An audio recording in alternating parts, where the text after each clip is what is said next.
doctor, gracias por aceptar nuestra invitación en esta conversación que esperamos sea de mucho interés para nuestro público nacional e internacional.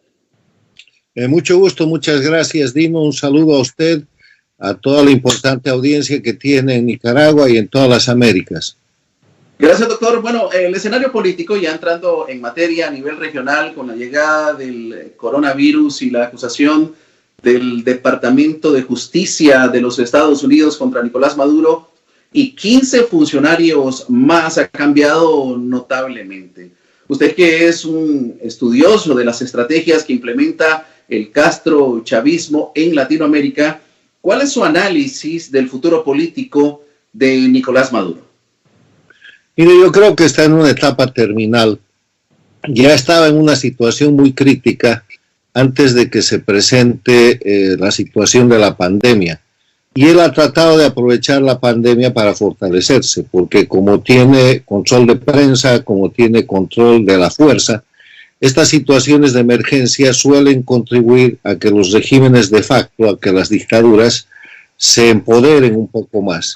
Estando en esa tarea, Maduro ha sido sorprendido con la acusación del Departamento de Justicia de los Estados Unidos ante tribunales de Nueva York y de la Florida, acusando de narcoterrorismo a Maduro y a un grupo de gente que forma parte del gobierno usurpador y que forma parte de la dirigencia de las Fuerzas Armadas Revolucionarias de Colombia, el grupo narcoterrorista que opera en Colombia con respaldo de Venezuela. Esa acusación es una cosa muy seria, porque no se trata de un hecho político, es un hecho de ley. Para eso hay que entender un poco cómo funciona en los Estados Unidos la Secretaría de Justicia o el Fiscal General. Es parte del gabinete del presidente, pero no es un funcionario que responda políticamente a las instrucciones del presidente. El Fiscal General en los Estados Unidos responde a la ley. Y por eso su designación se hace a propuesta del presidente, aprobada por el Senado. Y en ese sentido, el fiscal general opera no en función del interés político del gobierno, no recibe instrucciones del presidente, sino en función del cumplimiento de la ley. Y cuando el fiscal general de los Estados Unidos hace una acusación del alcance de la que se ha hecho por narcoterrorismo contra Nicolás Maduro, contra Diosdado Cabello, contra Tarek al-Aissami, contra los dirigentes de las FARC y esa lista de 15 individuos, esa es una acusación que tiene prueba y que además se está realizando en el marco de la Convención de Palermo del año 2000. ¿Qué es la Convención de Palermo? La Convención de Palermo es un acuerdo de las Naciones Unidas para luchar contra la delincuencia organizada transnacional, y Estados Unidos, Venezuela, Cuba, Nicaragua, Bolivia, Ecuador, todos los países de América y del mundo son signatarios y han ratificado esa convención. Y en Estados Unidos existe el precedente de que el fiscal general ya usó con anterioridad la Convención de Palermo en el caso de la FIFA, el denominado el FIFA Gate, que ustedes y los oyentes recordarán, mandó a más de 40 personas presas y que fueron detenidas simultáneamente en Suiza, en el Uruguay, en la Argentina, en España, en todo el mundo, a partir de un proceso iniciado por el fiscal en la jurisdicción de Nueva York. O sea que esto es muy serio. Se está cumpliendo con Maduro y con su banda aquel principio que yo vengo sosteniendo desde hace años y que forma parte central del libro que usted ha mencionado, Castrochavismo, Crimen Organizado en las Américas, que estas dictaduras, la dictadura de Venezuela con Chávez y Maduro y su banda, la dictadura de Cuba con los Castro, Díaz-Canel, la dictadura de Nicaragua con Ortega, Murillo y su grupo, la dictadura que en su momento controló el Ecuador con Rafael Correa y su grupo de gente, y la dictadura de Evo Morales en Bolivia, que ha terminado por salir el dictador, pero que la dictadura sigue operando en Bolivia, son grupos de delincuencia organizada transnacional que están entrelazados entre ellos y que no son políticas. La afirmación fundamental del libro Castrochavismo, Delincuencia Organizada, Crimen Organizado en las Américas, es que los detentadores del poder en Cuba, Venezuela, Bolivia, Nicaragua y Ecuador con Correa no son un proceso político, son un proceso de delincuencia organizada transnacional que deben ser tratados de esa manera. Y esa es la manera como el Departamento de Justicia de los Estados Unidos ha empezado a tratar ahora a Maduro. Y era lo que le iba a mencionar, es totalmente coherente con la manera en que enfocó su acusación el Departamento de Justicia de los Estados Unidos. Pero en la acusación, y quiero referirme precisamente a eso, presentada por dos fiscales de Nueva York y la Florida, se señala a un grupo disidente de las FARC de ser socios de Nicolás Maduro en el tráfico de cocaína. ¿Qué información tiene usted al respecto según sus investigaciones? Bueno, la que está en los expedientes. Para abrir esos procesos, la Fiscalía General de los Estados Unidos presenta prueba. Y hay una cantidad de prueba muy importante. Eso es récord público, se puede leer accediendo a los registros tanto del Distrito Sur de Nueva York como del Distrito Sur de la Florida.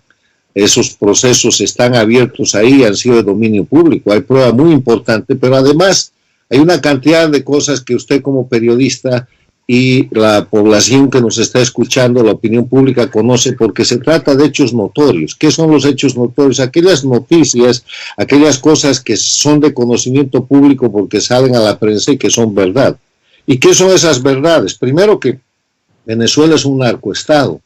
Venezuela desde los tiempos de Chávez y ahora con Maduro ha formado un cartel que se llama el Cartel de los Soles y otras prolongaciones vinculadas con las FARC para llevar adelante un proceso de producción y tráfico de droga, básicamente cocaína.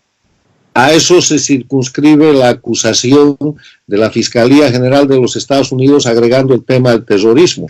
Pero eso tiene más, eso tiene la conexión con Cuba, donde realmente está el centro de lo que son estos narcoestados. Cuba es el narcoestado jefe. Eso tiene la relación con Nicaragua y el dictador Ortega Murillo y su grupo, que se ocupan del tráfico de droga y del lavado de dinero. Eso tiene la conexión con la dictadura de Evo Morales, que está documentada en un libro escrito por el investigador Leonardo Cutiño, en un capítulo que se llama El puente de la cocaína. El título del libro es O Espectro, una biografía de Hugo Chávez, donde está documentado que Evo Morales mandaba cocaína desde la zona del trópico de Cochabamba, desde la zona de Chimoré, al aeropuerto y a la terminal presidencial de Venezuela en aviones militares bolivianos.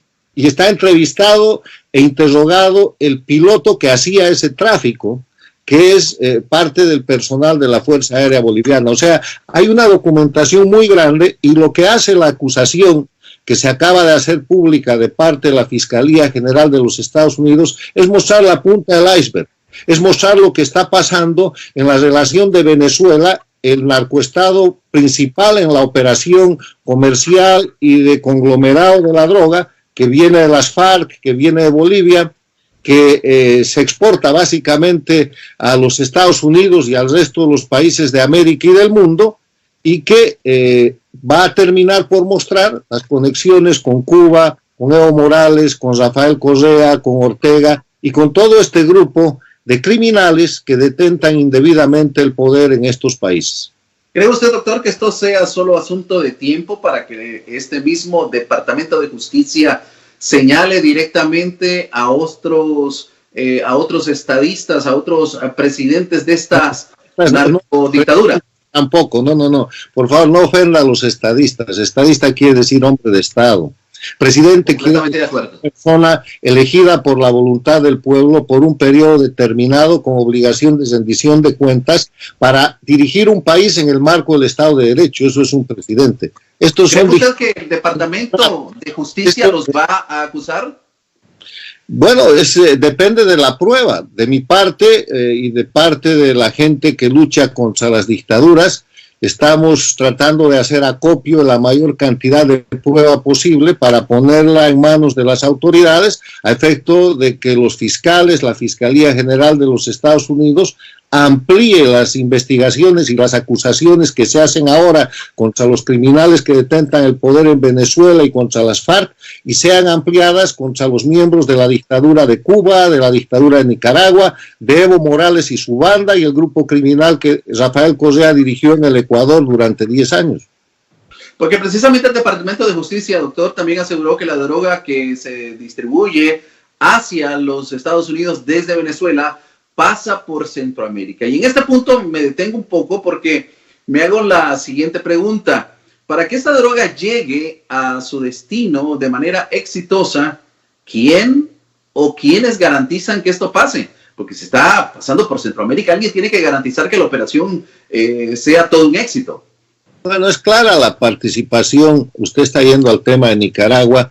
Eso es muy claro porque el reconocimiento de estos 5 narcoestados es de carácter mundial. Cuba es un narcoestado no desde ahora. Cuba es un narcoestado desde la década de los 70 y de los 80.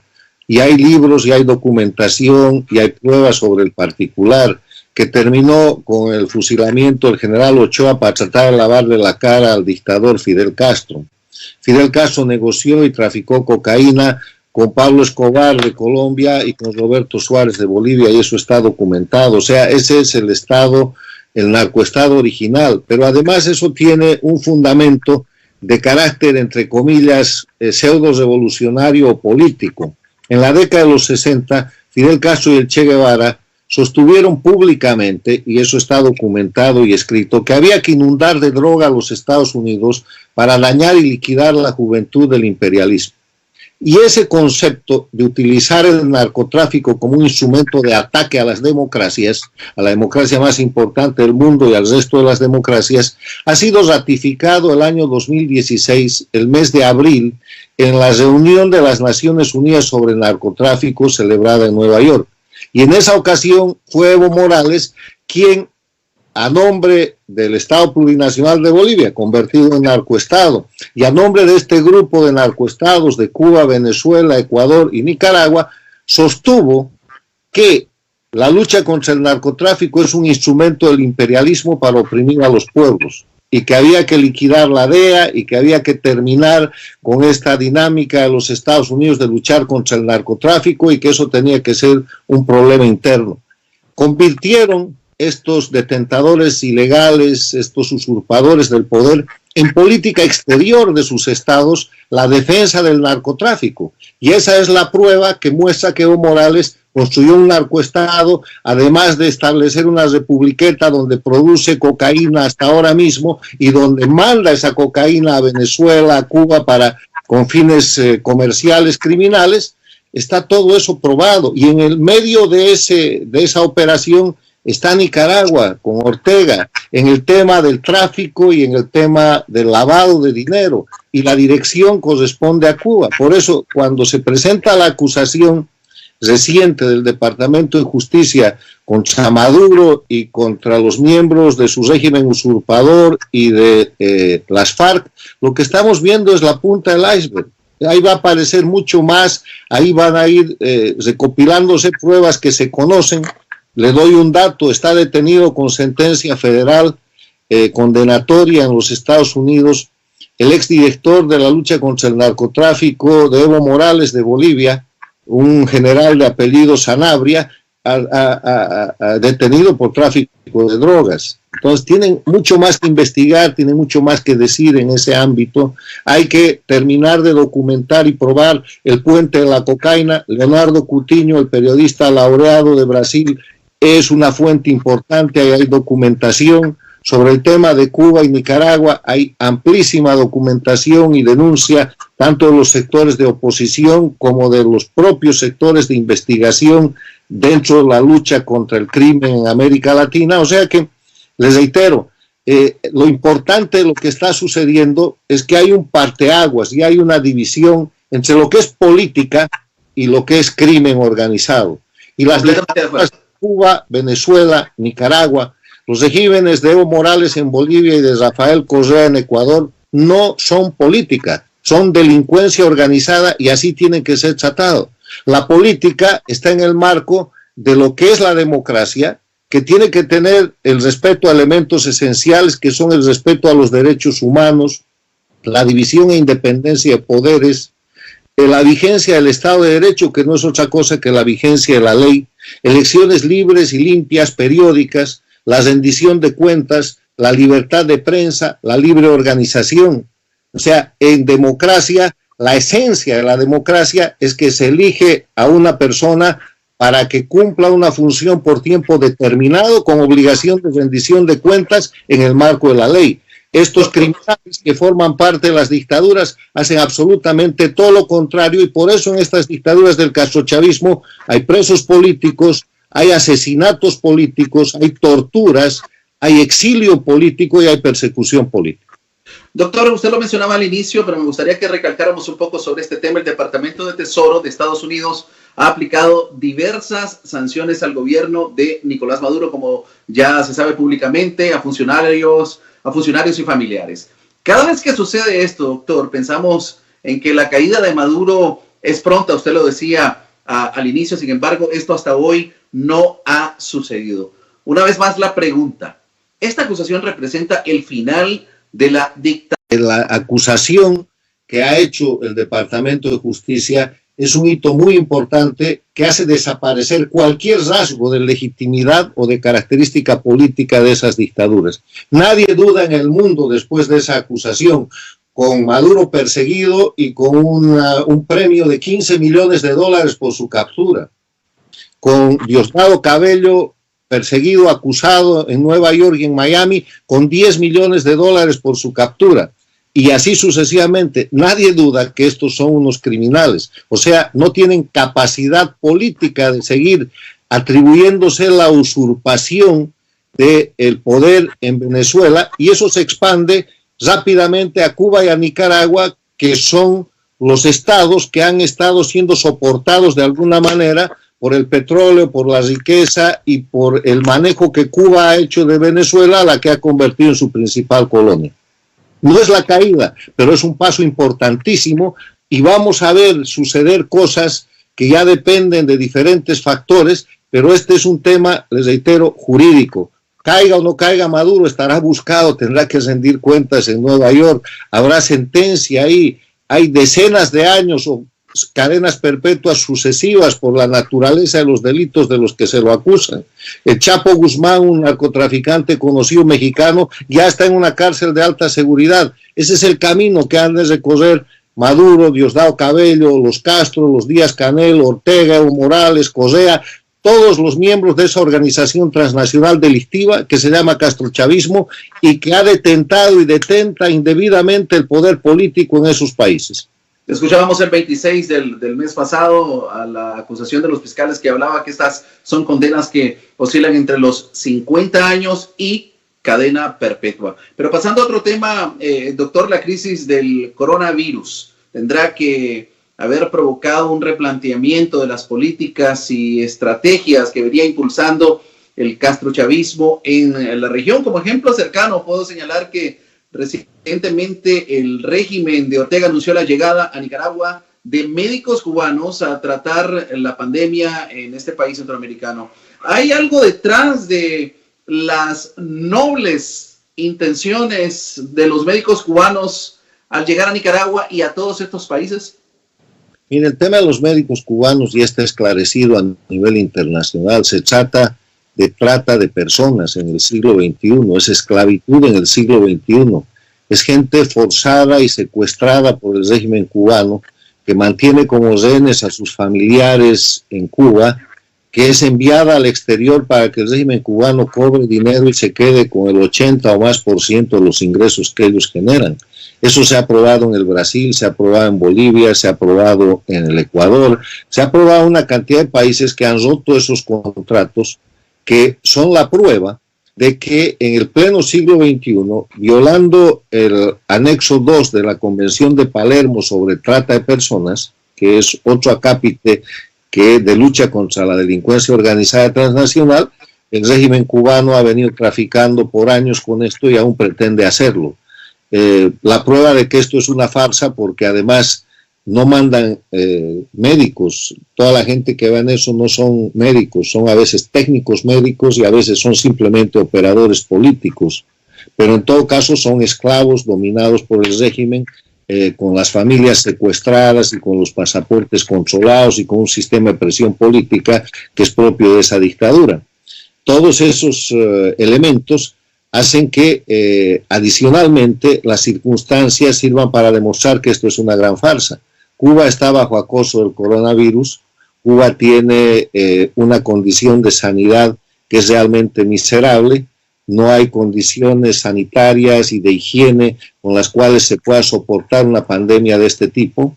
El otro día veía yo la declaración de una fanática procastrista chilena que había ido a Cuba y que lloraba porque la saquen de ahí, porque no había agua, no hay jabón, no hay papel higiénico, no hay ninguna condición, se enferman más pronto que tarde y no hay manera de que nadie los salve. Lo que pasa en las dictaduras, lo que pasa en Cuba, Venezuela, Nicaragua, es que como no hay libertad de prensa, el gobierno controla todos los sistemas de información, de salud y del Estado. Entonces, si se mueren 100 personas, dice que se ha muerto una. Si se enferman 10,000 personas, dice que se han enfermado 100. Y vienen falsificando los resultados. La propia China está bajo ese tipo de sospecha y en este momento hay noticias internacionales trabajando sobre el asunto, lo que garantiza el tratamiento adecuado de esta terrible pandemia es la democracia. En democracia hay división e independencia de poderes, hay check and balances, hay libertad de prensa, hay la posibilidad de que la gente se queje y que la gente finalmente diga y sepa la verdad. O sea, esa es la diferencia entre el mundo democrático, que gracias a Dios es la mayoría, y el mundo dictatorial en el cual se oculta, se falsifica, se delinque a costa de la salud y de la vida de la gente. Bueno, doctor, y precisamente nosotros estamos viviendo esa experiencia en Nicaragua. Los datos son totalmente falseados. Es absolutamente ridículo que hablen que a estas alturas únicamente existen 5 casos de personas contagiadas, unos 190 y pico de personas bajo sospechas, y no hay ninguna medida que se esté tomando para asegurar la salud de los ciudadanos nicaragüenses. Sin embargo, hemos visto que según los reportes de Venezuela y Cuba, todavía son un poco más creíbles en el sentido que al menos hablan de 30 contagiados, 100 y pico, pero en Nicaragua se habla de 5. Es algo completamente absurdo y ni siquiera toman la medida de suspender actividades públicas. Usted ve imágenes en este momento, todo está abierto, los centros de salud, los centros de atención pública, absolutamente todo, y para ellos esta es la manera como debe ser manejado. Incluso hemos visto y oído a funcionarios del gobierno de Daniel Ortega y Rosario Murillo decir que solo se trata de una simple gripe, que el coronavirus es como una gripe y que no necesariamente tiene que matar a tanta gente. ¿Será esta parte de la política de estos países? Mire, yo me he referido a esto en mi columna de la semana pasada. El título de la columna es Pandemia, COVID-19 o coronavirus, castrochavismo, criminalidad de los dictadores castrochavistas e indefensión de los pueblos. Lo que está pasando con el manejo de la pandemia del coronavirus en las dictaduras del castrochavismo es que están cometiendo nuevos crímenes. Cometen el crimen de falsedad material, falsedad ideológica, engaño público, rehusar o rechazar o impedir la asistencia a la gente, y van a producir gran cantidad de enfermos y de muertos, y van a ocultar eso porque como no hay libertad de prensa y ellos controlan todo. Incluso se han dado casos en Venezuela de que periodistas independientes que por el sistema de Skype o por el sistema de Internet han hecho denuncias, han sido apresados, han pasado a engrosar la lista de los presos políticos, o han sido apresados y amedrentados y después liberados. La prensa nicaragüense está bajo la misma presión, pero finalmente los pueblos van a terminar por mostrar la verdad. Y la pena es que esta situación de pandemia tan grave, tan inesperada y tan trágica que se presenta para todo el mundo, representa una situación en la cual las dictaduras, precisamente por la falta de libertad, por la falta de transparencia, por la falta de respeto a los derechos humanos y por la miseria a la que han llevado a los pueblos, porque Venezuela, Cuba, Nicaragua son países con estados, con situaciones de salud, con situaciones de sanidad pública miserables. Son países con una cantidad de pobres mucho más grande que los otros países. Son países subalimentados, son países en los cuales las necesidades de los pobres son más, y eso genera indefensión. O sea, estamos ante una situación en la cual a mí me parece extraordinaria la iniciativa de los Estados Unidos de tratar de cortar lo más rápidamente posible a la dictadura en Venezuela, precisamente para evitar una hecatombe humanitaria que viene de la mano del coronavirus en unos espacios manejados por dictadores absolutamente criminales e insensibles que no tienen ningún problema de mentir y de seguir delinquiendo con tal de mantenerse en el poder. Quisiera retomar el tema de la participación de la OPS en este caso, doctor, del coronavirus, en la promoción de los movimientos de izquierda. Yo lo he venido siguiendo a usted, doctor, y he escuchado que la OPS de alguna u otra forma ha actuado como cómplice de los socios, como socios del castrochavismo. Recientemente, un funcionario de esta organización dio conferencia de prensa a medios exclusivos de la dictadura de Ortega Murillo para ratificar las alocuciones que a diario pronuncia la vicepresidenta Rosario Murillo. Este funcionario dijo que Nicaragua cumple con todas las normas de salubridad en el manejo de la pandemia. Hasta el presente, como le dije, solo se habla de 5 casos de contagio. En su experiencia, ¿qué papel juega la OPS en este contexto? Yo le voy a dar solamente un hecho que es dramático respecto a la OPS, que es la Organización Panamericana de la Salud. La Organización Panamericana de Salud para la Salud ha servido de intermediario en los actos y en los contratos de trata de esclavos médicos de Cuba con Brasil. Y hoy día la OPS está demandada en tribunales de Estados Unidos por esa situación.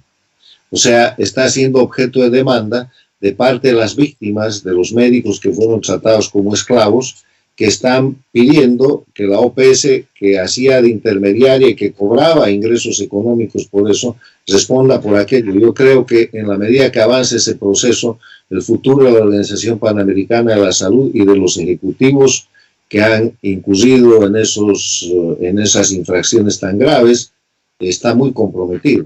Y una entidad que puede hacer eso, no me extraña que haga lo que usted está comentando.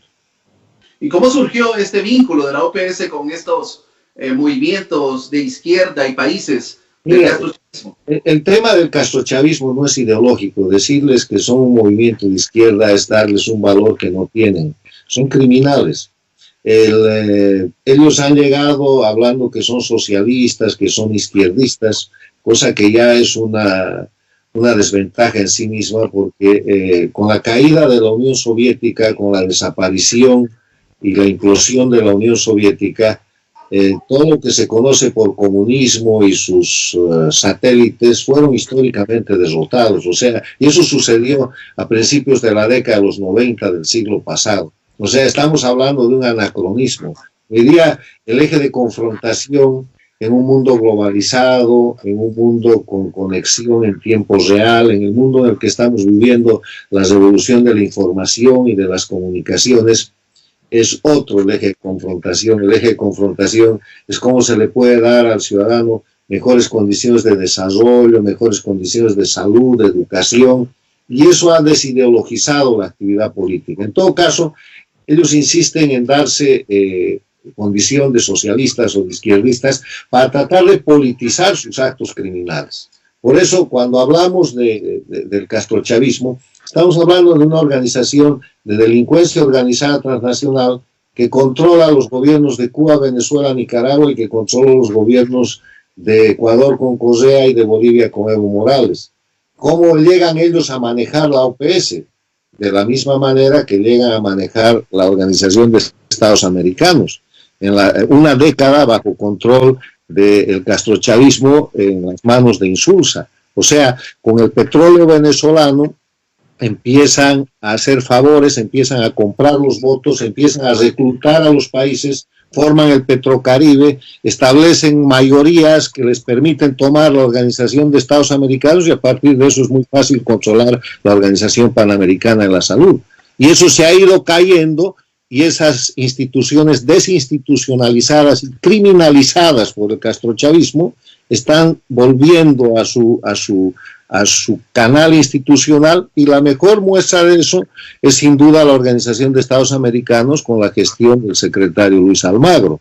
Ahora, la OPS se ve menos, está bajo menos observación pública, pero tiene grandes fallas y tiene grandes errores o inclusive crímenes que ha podido cometer que la han llevado a los tribunales de Estados Unidos con el tema de los médicos esclavos. Como no, doctor, y para finalizar, ¿qué mensaje tiene usted como analista y estudioso de esta situación que manejan Cuba, Venezuela y el resto de socios? ¿Qué debemos los nicaragüenses de creer que va a pasar? Y vinculo de una manera directa para cerrar esta entrevista con el tema de Nicolás Maduro, y disculpe que lo traiga a colación nuevamente. ¿Realmente cree que también para Nicaragua ha llegado el momento del cambio? Mire, esta es una organización transnacional, pero la lucha es local. Lo que tiene que hacer el pueblo nicaragüense es seguir luchando por su libertad y su democracia. La regla es persistir y resistir. La regla es resistencia civil. La resistencia civil quiere decir que hay solamente dos bandos, la dictadura y los luchadores por la democracia y la libertad. Y en el grupo de los luchadores por la democracia y la libertad no hay que dar lugar a divisiones partidistas, ideológicas, pseudopolíticas, porque ese es el mecanismo que usa la dictadura para dividir y quitarle fuerza a la gente que la puede desplazar. Lo que lamentablemente vemos en todas las dictaduras del castrochavismo son oposiciones que en determinado momento llegan a ser oposiciones funcionales, o sea, oposiciones digitadas por la dictadura. La hay en Venezuela, la hay en Bolivia, la hay en Nicaragua, y lo que hay que hacer es que el pueblo con la resistencia civil obligue a la oposición a ser una oposición auténtica, y la única manera de ser oposición auténtica es pedir la salida del dictador, no negociar con él. En Bolivia fue posible el retiro del dictador porque el movimiento civil de resistencia impidió a los opositores funcionales la intermediación, el diálogo, la conversación, porque si no, pues hubiera terminado en mesas de negociación como las decenas que ha tenido Venezuela, y con el dictador hablando, permaneciendo, metiendo más presos, violando más derechos humanos, haciendo más narcotráfico y corrupción. El consejo para el pueblo de Nicaragua, que lo he dado en reiteradas ocasiones, es unidad. Solamente la unidad en contra de la dictadura hace posible sacar a la dictadura. Los elementos externos son muy importantes. Lo que está pasando en Venezuela, la debilidad de la dictadura jefe de Cuba, el de estado de deterioro y de crisis que tienen estas dictaduras es muy importante, pero el tema nicaragüense, el pueblo nicaragüense está luchando, ha luchado denodadamente. El dictador Ortega y la señora Murillo los han masacrado, los han metido presos, pero hay que persistir, hay que resistir. Yo creo que el triunfo de Nicaragua está muy cerca si es que se logra incorporar a los sectores económicamente poderosos que han sido funcionales a la dictadura del narcoestado de Nicaragua, para que se pongan del lado del pueblo y venga un cambio que es irresistible.